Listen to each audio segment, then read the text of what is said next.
మొన్న మాట్లాడుతున్నాడు ఆయన కండువాలు కప్పినంత మాత్రాన పార్టీ మారినట్టు కాదట. కండువాలు మరి ఎందుకు కప్పినాడు? కండువాలు కప్పితే పార్టీ మారలేదని మాట్లాడితే ఇంతకంటే బరి తెగింపు మాటలు ఉంటాయా? అంటే రేవంత్ రెడ్డి ఇవాళ నువ్వు ఏం మాట్లాడుతున్నావు? వాళ్లే మేము పార్టీ మారినాము కండువా కప్పుకున్నామని వాళ్ళ ట్విట్టర్లో వాళ్లే పెట్టి మీ పీసీసీ అధ్యక్షుడే 10 మంది కాంగ్రెస్ పార్టీలో చేర్చుకున్నా అని మహేష్ కుమార్ గౌడే చెప్పబట్టే గాంధీ భవన్ లో మీటింగ్ జరిగితే మీ ఇన్ఛార్జ్ నేతృత్వంలో పార్టీ మారిన ఎమ్మెల్యేలు గాంధీ భవన్ లో వచ్చి మీటింగ్ లో పాల్గొండ్రి. పార్టీ మారిన ఎమ్మెల్యేలు Congress legislature party meeting CLP meeting కు కూడా వాళ్ళు హాజరయ్యి నువ్వు వాళ్ళని తీసుకుపోయి ఢిల్లీలో ఏఐసీసీ కార్యాలయంలో రాహుల్ గాంధీకి కూడా కల్పిస్తవి.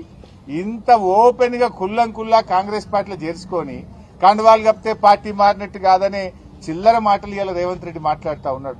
ఆ కుర్చీ గౌరవాన్ని పరువు తీసే విధంగా ఈ రోజు రేవంత్ రెడ్డి గారు మాట్లాడుతూ ఉన్నారు. ఇవాళ రాష్ట్ర ప్రజలకు అన్ని తెలుసు కదా. ఆ ఎమ్మెల్యేలే ఏం చెప్పిండ్రు?